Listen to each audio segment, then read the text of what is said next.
కూడా స్వామివారి యొక్క రుద్ర మంత్రంతో మన బ్రహ్మరంధ్రం మొదలుకొని అరకాల దాకా కూడా ప్రతి ఒక్క అవయవానికి స్వామివారి యొక్క మంత్రం ఉంటుంది అనమాట.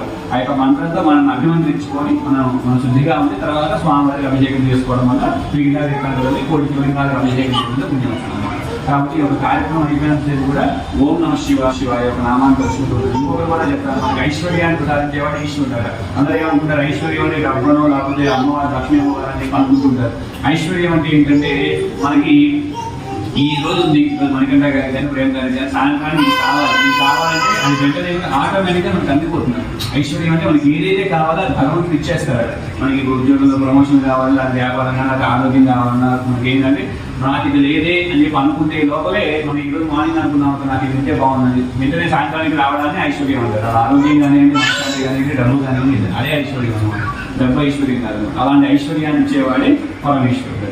ఆ యొక్క పరమేశ్వరుడు ఆయన అందరూ అంటూ ఉంటారు అనమాట. ఆయన అందరూ గొప్పవాడంటే మనం వినాయక చవితి కథలు వింటూ ఉంటాం. గజాసురుడు రాక్షసుడు మనం వినాయక చవితి చూడడం మన కథలు వినే ఆయన అడగగానే వారు ప్రతి ఒక్క పొట్టలో రాక్షసుడైనా మానవుడైనా పొట్టలో ఎంత చీము నెత్తులు మలం మాంసం అన్నీ ఉంటూ ఉంటాయి అన్నమాట. అలాంటిది నా భక్తులు అడిగాడు అనేది ఏం తెలుసు, ఆయనకి ఏం ఆలోచన, నా భక్తులు మిగతా వాళ్ళు ఏమవుతారు, నా భార్య ఏమవుతుంది, నా పిల్లలు ఏమవుతారు, అది ఏం ఆలోచించుకున్నా నా భక్తులు అడిగాడు పరమిచ్చాను, ఇది ఆయన పొట్టలో కూర్చున్నాడు అనమాట.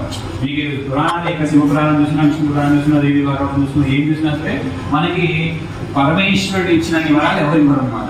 ఇప్పుడు ఇంకొకటి ఏంటంటే దేవతలు విష్ణు ఆరాధన కానీ అమ్మవారి ఆరాధన కానీ ఓన్లీ దేవతలు మాత్రమే చేస్తారు. కానీ శివారాధన రాక్షసులు చేస్తారు, దేవతలు చేస్తారు, గ్రహాలు చేస్తాయి, అన్నీ చేస్తాయి అన్నమాట. అంటే అంత పౌరాశించుతాడు ఆయనకి. ఏం పాపం మనం దేవాలయాలు చూసినా, ఇప్పుడు రీసెంట్గా మనం విష్ణు ఆలయాలు చూసాం అనుకో, రామాలయంలో కానీ వెంకటేశ్వర కానీ చక్కగా నగలు గిరు మొత్తం పెట్టి అలంకారం చేస్తారు అనమాట. అమ్మవారి దగ్గరికి వెళ్ళినా మనం చక్కగా చీరలు కట్టేసేసి పూలందరూ అవి వేస్తారు. ఈశ్వరుడు నచ్చున్నాడు ఆయన. అంటే ఏముంటుంది అనమాట. అమ్మ ఒకసారి కొబ్బరి కొడతారు, కొందరు కొట్టి పోస్తారు, ఒకసారి కులిపోతుంది, కులిపోయిన రోజు ఆయన చీరు పడ్డాయా అని ఆనందపడుతుంటాడు. అంటే అలాంటి పాలు పోసినా, నీళ్లు పోసినా, పెరుగు పోసినా, పాపం ఏం పోసినా అందరూ పోసినా చాలు. నేను నా కోసం నా భక్తుడు వచ్చాడయ్యా, పట్టే ఉంటుంది. కాబట్టి ఇది చాలా ప్రశాంతంగా ఉంటుంది అనమాట. అంటే మనం అనుకున్న పనులు జరుగుతాయి ఫస్ట్ ఆఫ్ ఆల్. ఇంకోటి ఏంటంటే మనం రోజు అది ఒక ట్రాన్స్లోకి వెళ్ళిపోతాం అనమాట. ఇంగ్లీష్లో చెప్పాలంటే మనం ఒక శివారాధన చేసేసి అది ఒక ట్రాన్స్లోకి వెళ్ళిపోతాం. కాబట్టి శివారాధన ప్రతి ఒక్క మానవుడు చేయాల్సింది ఉంటే శివారాధన అనమాట. అమ్మవారైనా విష్ణుమూర్తైనా అనే స్వయం కొన్ని పరీక్షలు పెట్టుకుంటారు, మంచోడా కాదా అని చెప్పేసి చూడాలి ఏం చూడదు అనమాట. మనం చేసామా ఆ మనోడు ఇంకొక పురాణంలో కూడా ఉంటుంది అనమాట.